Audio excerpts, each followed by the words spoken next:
मैं गारंटी ले रहा हूँ इससे बाहर कुछ भी तुम्हारा नहीं आने वाला एमसीक्यू सेक्शन में। इन्हीं 4-5 टाइप के तुम्हारे क्वेश्चन बनेंगे, इससे बाहर कुछ नहीं आएगा। यहाँ से सीबीएसई हर बार क्वेश्चन देता है, देगा, इस बार भी देगा, गारंटी है बोर्ड एग्जाम। हेलो प्रेम भैया, आज की इस वीडियो में क्लास 10 के सोशल साइंस के बोर्ड एग्जाम के पेपर को पूरी तरह से डिकोड करके रख देने वाला हूं। एक चीज मैं तुम्हें पहले ही बता दूंगा कि बोर्ड एग्जाम के पेपर में तुम्हारे क्वेश्चन किस टाइप के बनने वाले, एमसीक्यू जो बनने वाला है वो किस किस टाइप का बनने वाला है, अरेंज करने वाला बनने वाला है कि फिल इन द ब्लैंक वाले एमसीक्यू बनने वाले, पिक्चर बेस्ड क्वेश्चन किस टाइप के आने वाले हैं, टोटल चीजें आज की इस वीडियो में तुम्हें बता दूंगा। और ये वीडियो जो है तुम्हारे प्री बोर्ड के लिए और मिड टर्म के लिए भी एप्लीकेबल होने वाली है। पहले मैं इस बात को क्लियर कर दूं, बोर्ड एग्जाम के लिए तो ये एप्लीकेबल है ही। तो ये बोर्ड एग्जाम में कहां से क्वेश्चन बन रहे होंगे, तुम्हारे जो लॉन्ग आंसर आ रहे होंगे एनसीईआरटी से, तुम्हें किस टॉपिक्स को पढ़ना है, कौन से टॉपिक्स को पढ़ना है, कहां से एक्सरसाइज से क्वेश्चन बनने होंगे, टोटल चीजें, क्वेश्चन जो आ रहे होंगे किस टाइप के आ रहे होंगे, तुम्हारी एनसीईआरटी की बुक से कहां से आ रहे होंगे, बॉक्सेस से आ रहे होंगे, टोटल चीजें आज की वीडियो में तुम्हें पहले ही बता दूंगा। पेपर जो तुम्हारा बन रहा हो कितने % एनसीईआरटी से बन रहा हो, कहां से बन रहा हो, टोटल चीजें मैं आज की वीडियो में पहले ही क्लियर कर दूंगा। मैं तुम्हें एक बात पहले ही क्लियर कर दूंगा, मैंने खुद, तुम्हारे भैया ने एसएसटी में 93 आउट ऑफ 100 फोड़ रखे हैं, तो मुझे एक्सपीरियंस है यार कि तुम्हारे एमसीक्यू कहां से बन रहे होंगे और लॉन्ग आंसर कहां से बन रहे होंगे, टोटल चीजें मुझे एक्सपीरियंस है। मैं एक बात पहले क्लियर कर दूं कि तुम्हें सोशल साइंस में 100 में 100 फोड़ने के लिए किसी चीज की जरूरत नहीं, सिर्फ तुम्हें एनसीईआरटी चाहिए और पैटर्न जानने के लिए सीबीएसई का सैंपल पेपर चाहिए, और कुछ नहीं चाहिए तुम्हें सोशल साइंस में 100 में 100 लाने की, इस बात की गारंटी है। और एक बात और मैं तुम्हें पहले क्लियर कर दूं कि तुम्हारे सोशल साइंस का जो पूरा पेपर बन रहा होगा उसमें सबसे ट्रिकी सेक्शन तुम्हारा एमसीक्यू वाला सेक्शन हो रहा होगा।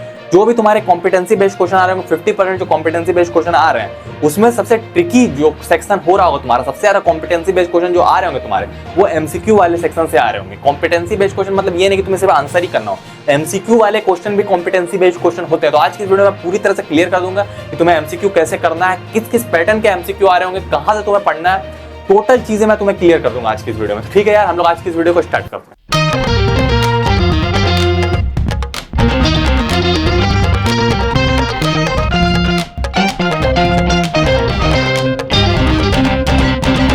सबसे पहले हम लोग देख लेते हैं कि तुम्हारे बोर्ड एग्जाम का पेपर जो आ रहा होगा वो कहां से कितना % आ रहा होगा। ये प्री बोर्ड में भी वैलिड है और मिड टर्म में भी कुछ कुछ वैलिड है। तो बोर्ड एग्जाम का जो तुम्हारा पेपर होगा वो कहां से कितना % आएगा। सबसे पहले मैं तुम्हें क्लियर कर दूं कि तुम्हारे बोर्ड एग्जाम का ये पेपर है पूरा सोशल साइंस का, उसमें से तुम्हारा 80% प्रॉपर ये एनसीईआरटी होने वाला है।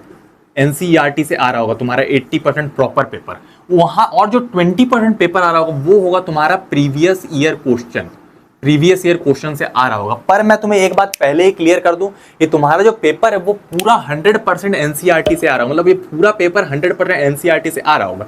अब भैया तो आपने प्रीवियस ईयर क्वेश्चन क्यों बोला?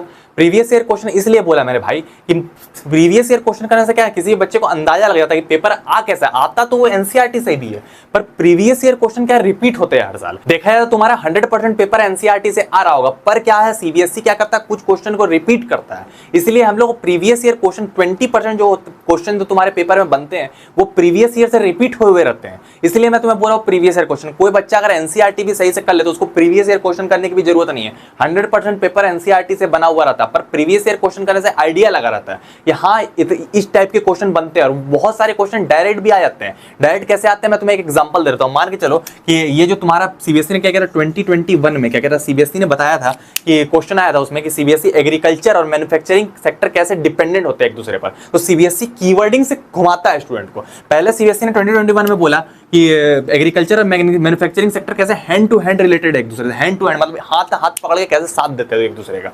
ठीक है, फिर सीबीएसई ने अगले साल बोला कि कैसे स्मूथ रनिंग के लिए डिपेंडेंट है एग्रीकल्चर और मैन्युफैक्चरिंग। क्वेश्चन एक ही है, मैंने तुम्हें पहले ही बोला कि एक आंसर 10 क्वेश्चन के बराबर है, मतलब तुम एक आंसर याद करते हो तो 10 क्वेश्चन में वैलिड रहता है वो। अब फिर अगले साल सीबीएसई ने इस साल क्या बोला, इस साल के सैंपल पेपर में सीबीएसई ने बोला कि कैसे एग्रीकल्चर और इंडस्ट्रियल सेक्टर, मैन्युफैक्चरिंग हटा दे इंडस्ट्रियल लगा दे, चीज एक ही है, आंसर एक ही होगा, पर इसने सीबीएसई ने इंडस्ट्रियल लगा दिया। कैसे बूस्ट प्रोवाइड करते हैं एक दूसरे को, तो 3 कीवर्ड से 3 साल का पेपर बना दिया, आंसर उसका एक ही होगा, सिर्फ सीबीएसई कीवर्ड चेंज कर रहा है। तो जो बच्चा प्रीवियस ईयर क्वेश्चन करेगा उसको आइडिया रहेगा कि हाँ ऐसे क्वेश्चन आते हैं, इसके आंसर गलती से उसने याद कर लिया, बना लिए, तो पेपर में उसी टाइप का क्वेश्चन आएगा वो डायरेक्ट बना लेगा। हमें समझना पड़ता है कि पेपर में पूछ क्या रहा जा रहा है, तो उतना अगर हम समझ लेते हैं कि पूछा क्या जा रहा है तो हमारे पास जो अच्छा सबसे वाला आंसर है, सबसे अप्रोप्रिएट जो आंसर लगता है वो हम उसको निकाल के दे देंगे। ठीक है, इतना क्लियर। अब हम लोग आ जाते हैं एमसीक्यू पे। अब एमसीक्यू पे देखो यार, मैं तुमको क्लियर कर दूं कि तुम्हारा जो पूरा पेपर बनने वाला सबसे ट्रिकी तुम्हारा एमसीक्यू होने वाला है। इसलिए हम लोग बाद में लॉन्ग आंसर और एनसीईआरटी पे डिस्कस करेंगे, पहले हम लोग एमसीक्यू को पकड़ लेते हैं। अब एमसीक्यू में सबसे पहला क्वेश्चन तुम्हारा आने वाला अरेंज करने के लिए। अरेंज करना, अब अरेंज क्या होती है भैया, अब अरेंज देख लो यार, अरेंज समझ लो तुम। अरेंज तुम्हें बोला जाएगा कि सबसे पहले तुम्हें बोला जाएगा कि नॉन कॉर्पोरेशन मूवमेंट स्टार्ट हुआ था, उससे पहले क्या क्या चीजें हुई थी, क्या क्या चीजें रिस्पॉन्सिबल हुई थी, लाइन बाय लाइन तुम्हें स्टोरी के हिसाब से बताना है। मैंने तो मान के चलो तुमने नेशनलिज्म इन इंडिया पूरा पढ़ लिया, अब तुम्हें क्या क्या चीजें हुई थी नॉन कॉर्पोरेशन मूवमेंट स्टार्ट होने से पहले, कि जालियांवाला बाग इंसिडेंट हुआ था, कि चौरी चौरा मूवमेंट हुआ, कि खलीफत मूवमेंट स्टार्ट हुआ था, कि क्या जनरल डायल ने क्या रिक्रूटमेंट स्टार्ट किया था, क्या क्या चीजें हुई थी, तुम्हें लाइन बाय लाइन बताना है कि हाँ पहले क्या हुआ था, सबसे पहले क्या हुआ था, कि सबसे पहले जनरल डायल ने रिक्रूटमेंट स्टार्ट किया था, उसके बाद क्या हुआ था कि जालियांवाला बाग इंसिडेंट हुआ था, फिर गांधी जी ने क्या किया था, खलीफत मूवमेंट लॉन्च कर दिया था, फिर सत्याग्रह लॉन्च हुआ था, उसके बाद हुआ था नॉन कॉर्पोरेशन मूवमेंट। तो ये चीजें तुम्हें लाइन बाय लाइन पता होनी चाहिए। यहाँ ऐसी ऐसी चीजें हुई थी तब अरेंज, इसलिए मैं इसको ट्रिकी बता रहा हूँ कि कोई बच्चा हो सकता है भूल जाए कि पहले क्या हुआ था बाद में क्या होता, तो वो तुम्हें अरेंज करना है कि पहले क्या हुआ था, उसके बाद क्या होता, उसके बाद क्या होता, और उसके बाद नॉन कॉर्पोरेशन मूवमेंट स्टार्ट हुआ था। ठीक है, समझ में आ गया तुम्हें। अब सेकंड टाइप का एमसीक्यू आने वाला, मोस्ट एप्रोप्रिएट सेंटेंसेस खोजने वाला, कि तुम्हारे ये सेंटेंसेस कौन से एप्रोप्रिएट होने वाले हैं।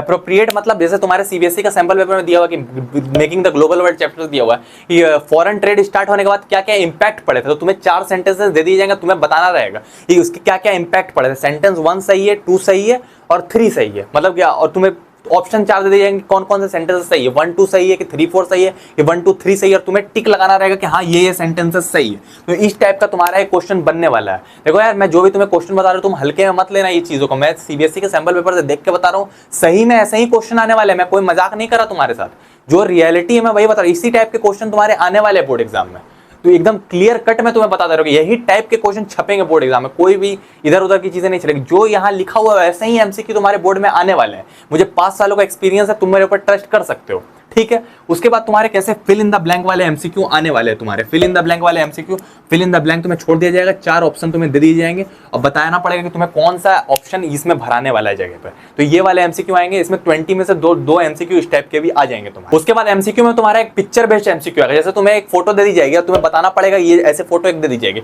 ये फ्रैंकफर्ट पार्लियामेंट की फोटो है, तुम्हें बताना पड़ेगा कि किस चीज की फोटो, तुम्हें 4 ऑप्शन दे दिए जाएंगे और तुम्हें बताना रहेगा कि किस चीज की फोटो है। तो ये फ्रैंकफर्ट पार्लियामेंट की फोटो है, तुम्हें ये बताना रहेगा कि इस चीज की फोटो, तुम्हें टिक लगाना रहेगा। तो इस तरह के तुम्हें पिक्चर बेस्ड क्वेश्चन आ सकता है। बुक में से एनसीईआरटी की बुक में कोई भी पिक्चर तुम्हें दे दी जाएगी, बताना पड़ेगा ये कौन सी फोटो है, ठीक ना। तो ये तुम्हें क्लियर हो जाना चाहिए, ठीक है।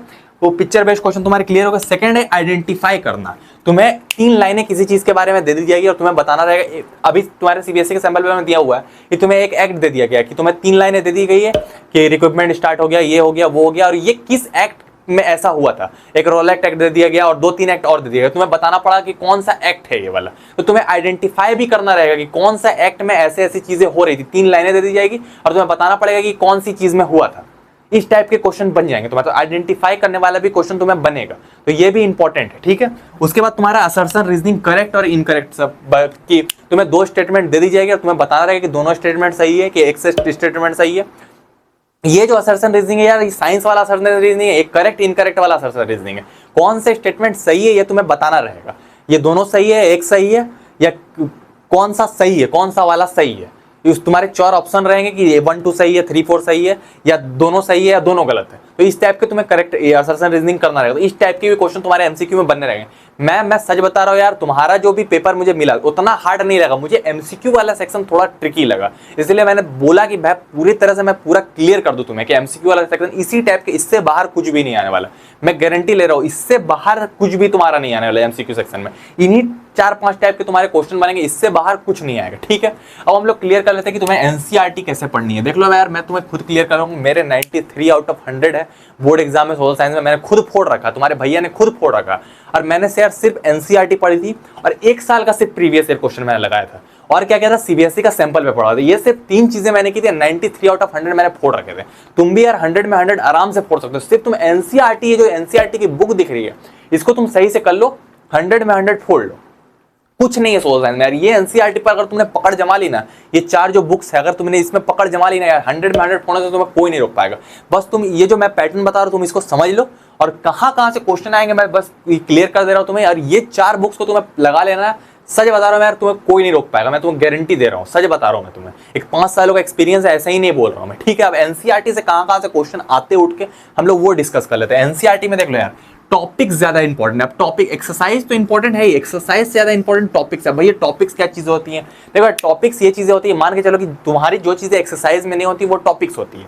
अब जैसे एक्सरसाइज में देखो, जैसे सस्टेनेबल डेवलपमेंट नहीं, सस्टेनेबल डेवलपमेंट एक्सरसाइज में नहीं है, टॉपिक्स में है। एजेंडा 21 नहीं है, तो वो भी टॉपिक्स में, और रियो जेनेरियो अर्थ समिट वो टॉपिक में नहीं है, पर एक्सरसाइज में नहीं, पर वो टॉपिक्स में दिया हुआ है। अब कोई बच्चा एक्सरसाइज पढ़ के जाएगा, बोलेगा भैया ये एजेंडा 21 कहाँ से आ गया, ये सस्टेनेबल डेवलपमेंट कहाँ से आ गया। तो ये चीजें बहुत इंपॉर्टेंट हो जाती है। एक्सरसाइज से ज्यादा इंपॉर्टेंट हमें चैप्टर के टॉपिक्स पर ध्यान देना है।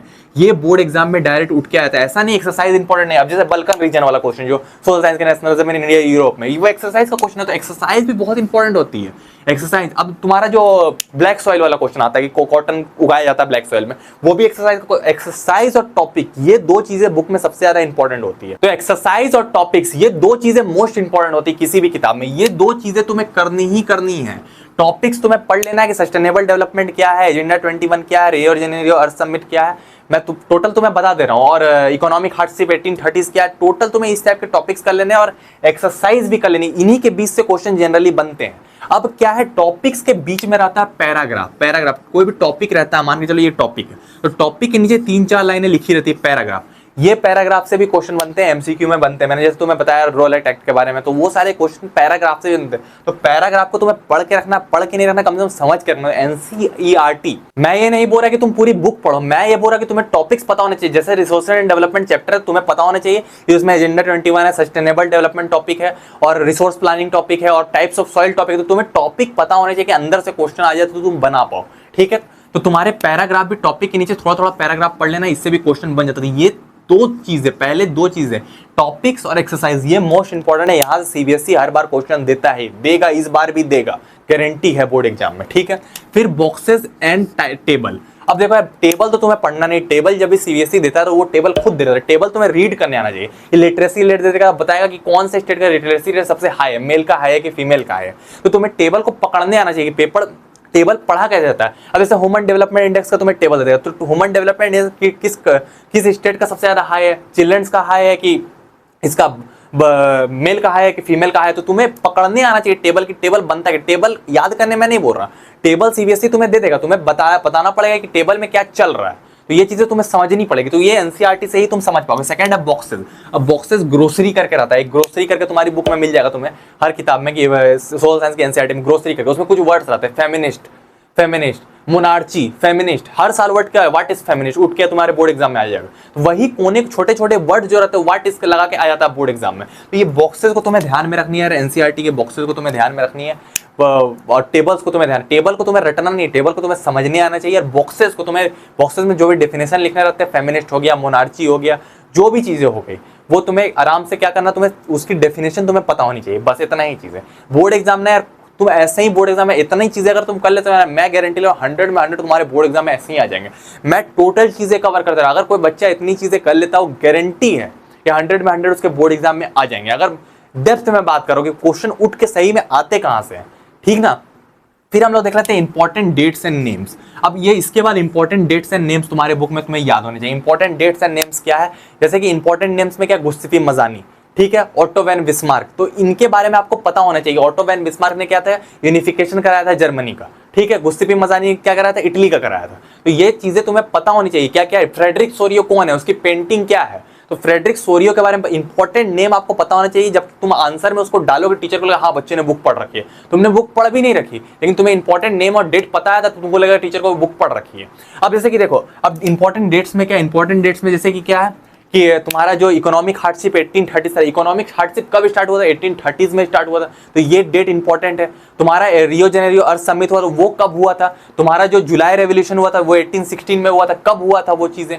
तो सारी चीजें तुम्हें डेट्स जो भी रहता है, जो कॉलम देके डेट बनाया हुआ रहता है, कॉलम देके, तो वो सारे डेट्स तुम्हें पता होने चाहिए। कुछ इंपॉर्टेंट चीजों की तो पता ही होनी चाहिए। इतनी चीजें अगर तुम कर लेते हो तो बहुत सारे गारंटी बन जाएगी, तुम्हारे पेपर में 100 में 100 आ रहे होंगे। उसके अलावा क्या करना, तुम्हें मैप्स। अब मैप्स में देखो यार, मैप्स में तुम अगर मेरे चैनल के बच्चे हो, तुम्हें मैप्स में कुछ नहीं करना।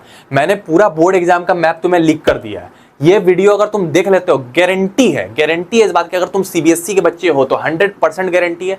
अगर तुम किसी और बोर्ड के बच्चे हो तो 90% गारंटी कि भाई इससे बाहर कुछ भी नहीं आने वाला। गारंटी है इस बात की।